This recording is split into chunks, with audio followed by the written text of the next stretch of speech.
Yon, good morning. Isa na namang mapagpalang umaga mga ka-Rems. Panibagong biyahe tayo. Papunta kami ng Guwa. Hindi tayo ngayon extract delivery. Ayan, good morning. Almusal muna. Pandesal oh. Ayan, si Umpok, si Leo. Habang nagbibiyahe kami, nagkumuyak ng pandesal at lang kami mag-aalmusal sa Guwa. Tatlo kami ngayon kasi humingi kami ng backup namin to kasi hindi namin kaya yung yung i-deliver marami. Ito kasi booking ko to nung nakaraan doon sa dalawang store sa Goa. Hindi kinaya ng delivery at marami ding i-deliver kaya kami na lang ang mag-i-deliver. Almusal muna. Pandesal sa umaga. Yun, ang oras natin ay 6:15 ng umaga. Maaga kaming umalis. Nandito na kami sa sa may park ng Pili, San Jose. Yun, dito na sa may tapat na Tipid. Makita against the light. Dito sa anong kampo nga to, Loy? Anong kampo to, Loy? Camp Martin Villana. Yan. Tahanan natin. Tapos dyan sa una-unahan si Biswa.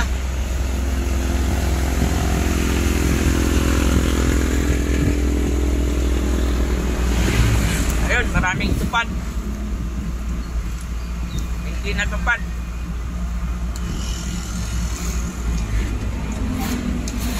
Almusal muna.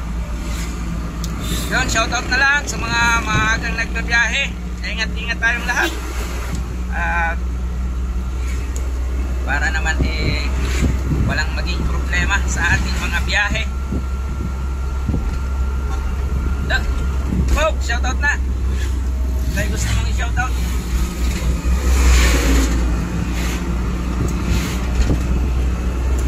Yun, shoutout sa mga bagong viewer ng ating vlog at sa lahat ng mga dati na at sa lahat ng subscriber at bagong subscriber. Maraming salamat sa inyo.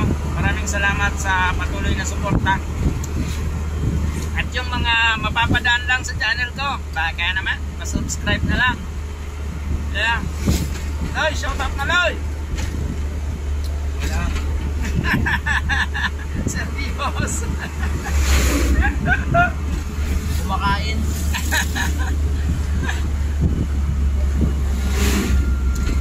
Ayan po, doon na lang tayo sa may park ng Guwa at hahaba yung video natin. Pakita ko sa inyo yung pan-deliver namin. Yung i-deliver namin, yan, booking ko yan, sa binta ko din yan papasok. Kasi magkaiba yung extract at booking. Kami, yung operation namin, ang extract pala ay, sasabihin ko sa inyo, sa hindi mga familiar sa ganitong operation o sa ganitong trabaho, ang extract ko ay, kami yung mga sumusuyod sa mga area na yung mga sulok-sulok ng area, yung mga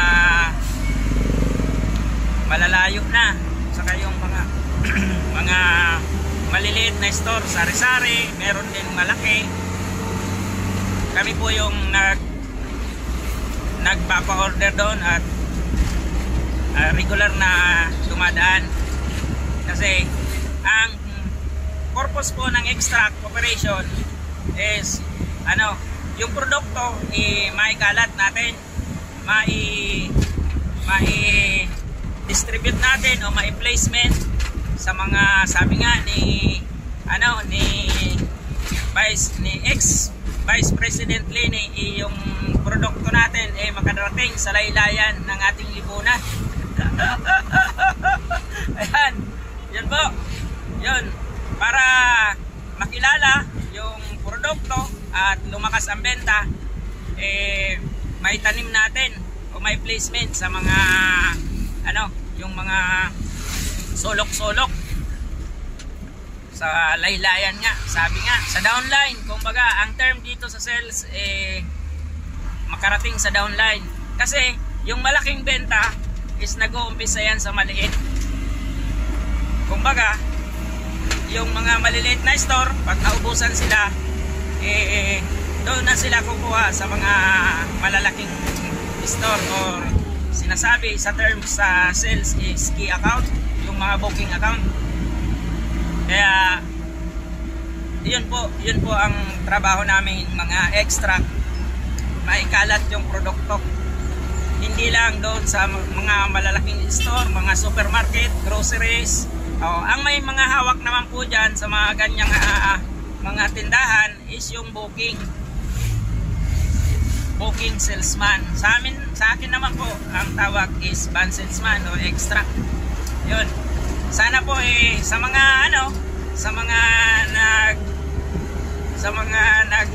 diyan, mga hindi pamilyar sa ganito, yun, panoorin nyo lang yung mga vlog ko dito sa extract para malaman nyo kung ano ba yung ginagawa ng isang extract, ng isang van salesman. Yun. Araw-araw po mag-update tayo yung mga ginagawa namin para malaman nyo rin. Tapos sa mga susunod na video, isi-share ko sa inyo kung ano ba yung kitaan dito sa ganitong trabaho, kung pwede bang makabuhay ng pamilya. O kung may pamilya na o binata ka. Paunti-unti malalaman natin. Panoorin nyo lang po yung mga vlog ko. Pero sa ngayon, almusal muna tayo. Oh, shout out. Seryoso tong dalawa na to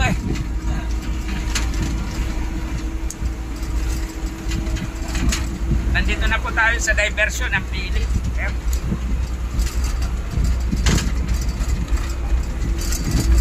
Yun, sa lahat po ng viewers, sa lahat ng Siromanians pala, kumusta na kayo?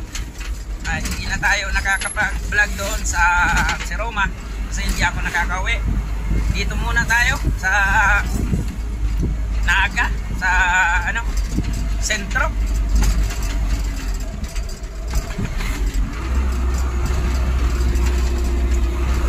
Yan, doon na lang po at mabibilaw ka na ako. Yun, nandito na po tayo sa may part ng malapit na ng Ocampo, pero part pa to ng Pili. Yan, malinaw po yung Mount Isarog. Papakita ko sa inyo. Ayan po yung Mount Isarog.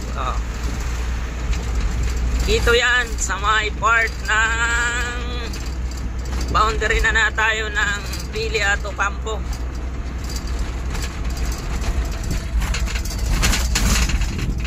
Yan, dito tayo sa Timaaw. Boundary na yan. Yung bridge dyan, boundary na yan ng Ocampo at Pili. Pero itong bridge na to,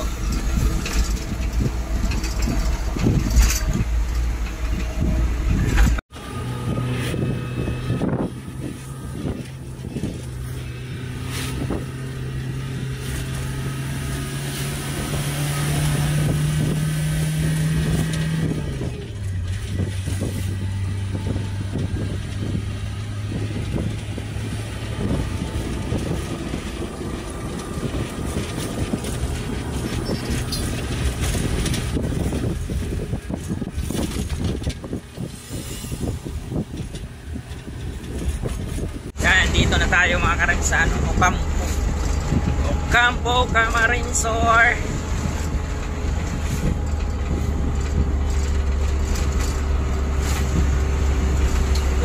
Sentro ng Ocampo.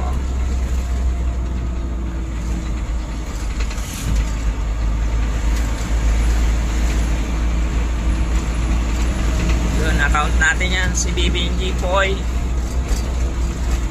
BBNG Boy. Ito, yun. Ganito yung mga booking account dyan. Si New Rowenson. Shout out kay Ma'am Bai at kay Ma'am Darcy.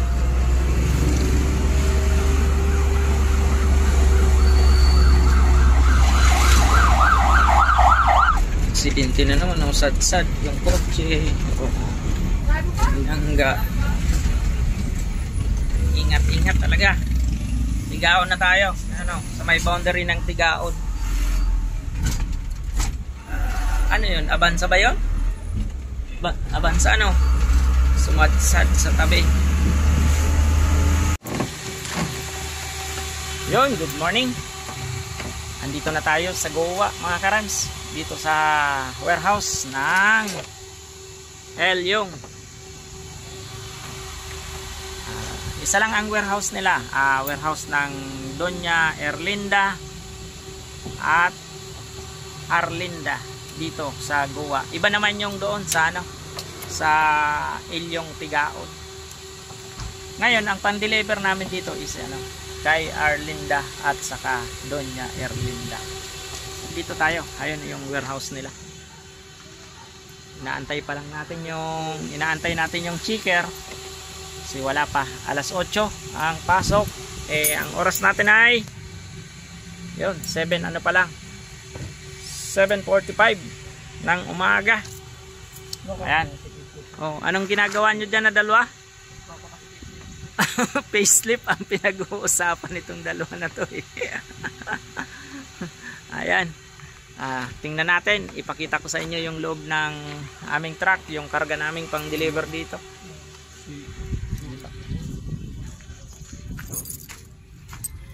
Puno.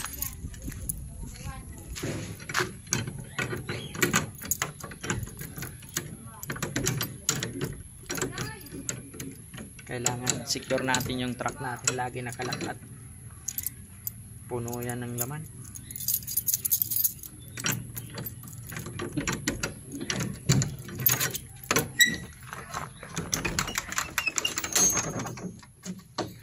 Punong-puno mga karams. Loaded. Pang deliver na yan dito. Dalawang tindahan.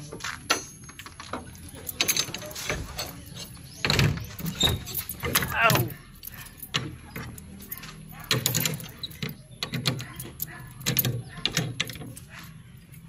Yun mamaya.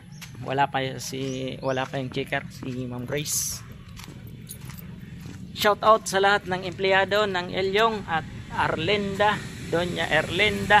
Yan. Shout out sa inyo. Pang-apat kami sa pila. May mga nauna na sa aming resibo.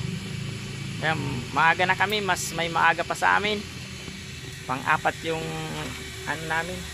Kasi bago ako pumunta dito, kailangan dapat yung mga delivery pala bago pumunta dito magkukuha muna ng gate pass doon sa store sa ano Elyong Goa at maglalagbo ka doon, ilalagay mo yung oras kung anong oras ka dumating at saka lalagyan nila ng oras yung iyong gate pass. Yun, yung resibo namin ay ando na sa bodega.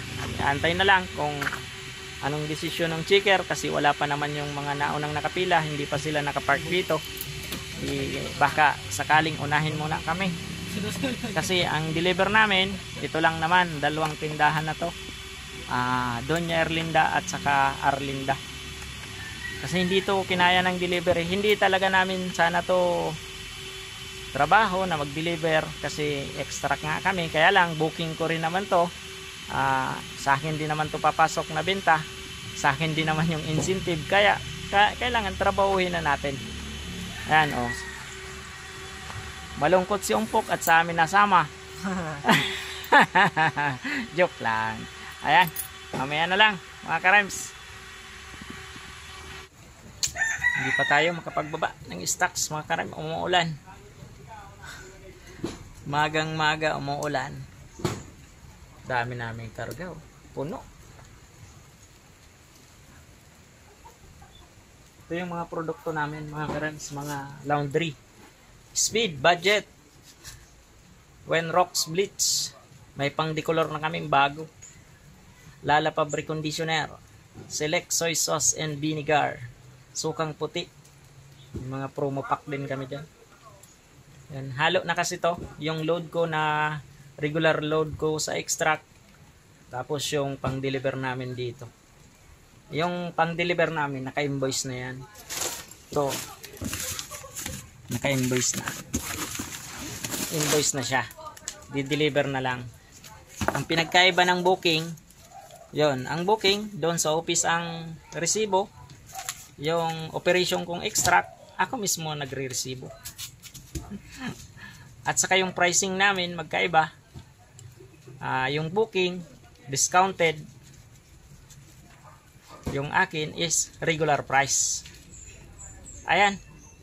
Update lang mga ka-Rems. Sa paunti-unti, yung malalaman nyo paunti-unti kung ano ba yung pinaka main goal or trabaho namin. Yan, malalaman nyo. Yung operation naman ng extract paiba-iba.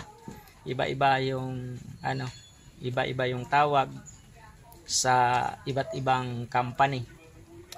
Sa amin dito sa operation namin may tinatawag na calls, productive calls, MCP, BCP. Ayan. Kaya malalaman nyo yung mga term na yan sa mga susunod na araw. Hanggang dyan muna tayo. Yan, mamaya pag dineliver namin to, bibidyo ko pagbaba natin dyan ng stocks. Kasi marami to. Mahigit 100 yung i-deliver namin. 100 kahon. Napalaban tayo mga ka-Rems. So, ayan na yung delivery. Ayan na yung stocks na binaba. Hindi tayo makapag-video dyan at may music, makaka-copyright. Ayan, ay baba na namin. Super init. May music.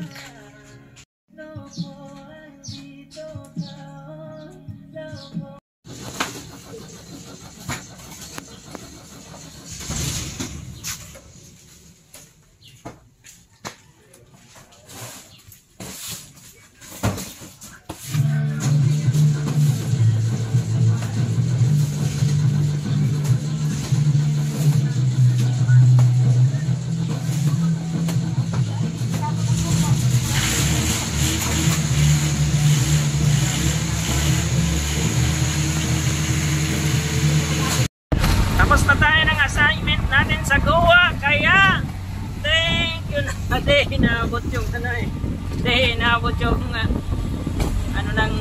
Goa. Thank you.